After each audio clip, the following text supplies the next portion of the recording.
আসসালামু আলাইকুম। উপস্থিত সবাইকে আমার শুভেচ্ছা জানাচ্ছি। আমার নাম প্রীতি শেঠি। আপনার কাছে আমার প্রশ্নটা হলো, আপনি আপনার বক্তৃতায় বললেন যে ওসামা বিন লাদেনকে আমরা সন্ত্রাসী বলতে পারি না, যেভাবে বিবিসি আর সিএনএন এই খবর প্রচার করছে, কিন্তু এর পাশাপাশি এই চ্যানেলগুলো থেকেই আমরা এই বিস্ফোরণের বিভিন্ন খবর আর হতাহতের সংখ্যা জানতে পারি। একই চ্যানেল থেকে এই খবরটা কি আমরা বিশ্বাস করব নাকি করব না? Thank you sir. বোন, আপনি খুব সুন্দর আর প্রাসঙ্গিক প্রশ্ন করেছেন। আমি বলছি যে আমরা যখন ওসামা বিন লাদেনের কথা বলছি তখন বিবিসি বলছে সে সন্ত্রাসী, এটাতে বিশ্বাস করব না, কিন্তু সেই বিস্ফোরণে যে নিহতের সংখ্যা বলছে সেটাতে বিশ্বাস করব কিনা। এই জন্য বলছিলাম যে মিডিয়াকে নিয়ন্ত্রণ করা হচ্ছে। তার অর্থ এই না যে বিবিসির সব খবরই ভুল বা মিথ্যা, সেই খবরটাতে তারা একজন হিরোকে ভিলেন বানাচ্ছে। এভাবে যেখানে সুবিধা হয় সেগুলো চেক করবেন। এরকম বিভিন্ন বোমা হামলায় হতাহতের যে সংখ্যাটা দেখবেন, সেখানে নানা পক্ষের রিপোর্ট দেখবেন, সেগুলো মোটামুটি একই রকম হয়। যদি সরকারি চ্যানেল হয়, যে দেশে বোমা হামলা হয়েছে সে দেশে সরকারি চ্যানেল, সেখানে সংখ্যাটা একটু কম থাকে, কারণ সরকার দেখাতে চায় যে কম লোক মারা গেছে। যেমন পুলিশ কমিশনার আমাকে জানিয়েছিলেন 187 জন মারা গেছে, খবরের কাগজ বলছে 107 জন। আমি জানি না কার কথা ঠিক, আমি বলছি না যে পুলিশ কমিশনার মিথ্যে বলেছেন, এমন কিছু বলছি না, প্লিজ আমাকে ভুল বুঝবেন না। তাই যখন এরকম কোন রিপোর্ট দেখবেন, সেটার প্রমাণও দেখবেন। ওসামা বিন লাদেনের উপর আগে প্রমাণ দেখতে হবে। এমনকি সেই খবরের চ্যানেলও বলা হচ্ছে সে প্রধান সন্দেহভাজন, সন্দেহ করা হচ্ছে, প্রাইম সাসপেক্ট।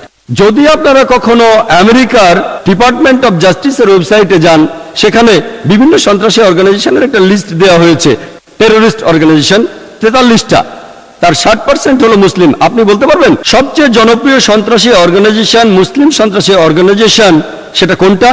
No sorry. সবচেয়ে জনপ্রিয় মুসলিম সন্ত্রাসী অর্গানাইজেশন কোনটা? Al Qaeda. এটা বলার জন্য কোনো প্রাইজ পাবেন না, এটা খুব সোজা। আল কায়েদা।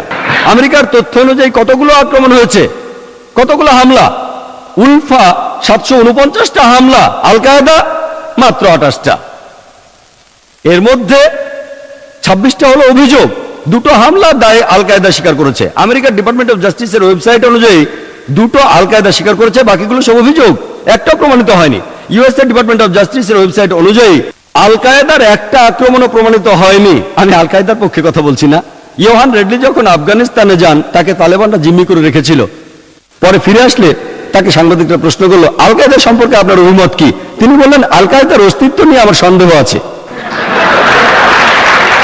তাই বোন, যখনই এ ধরনের কোনো খবর দেখবেন, আর আপনি যদি মিডিয়ার লোক হয়ে থাকেন, মিডিয়ার সাথে যুক্ত হয়ে থাকেন, তাহলে বুঝতে পারবেন যে এই খবরটার বেশিরভাগই হয়তো ঠিক আছে। চেক করে দেখবেন, বেশিরভাগ জায়গায় দেখবেন সন্দেহভাজন, প্রধান সন্দেহভাজন, প্রাইম সাসপেক্ট। এমনকি সিএনএন, বিবিসিতেও যদিও তারা বলে প্রধান সন্দেহভাজন, তারপরে এমন ভাবে বলে যেন তারাই আসলে অপরাধী। আপনি কি শুধু সন্দেহের কারণে হাজার হাজার আফগানকে মেরে ফেলবেন?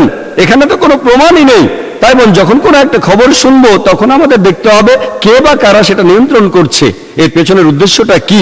আগে থেকে চেক করবেন কোন খবরটা দেখছেন আর কোনটার উদ্ধৃতি দিচ্ছেন। আশা করি উত্তরটা পেয়েছেন।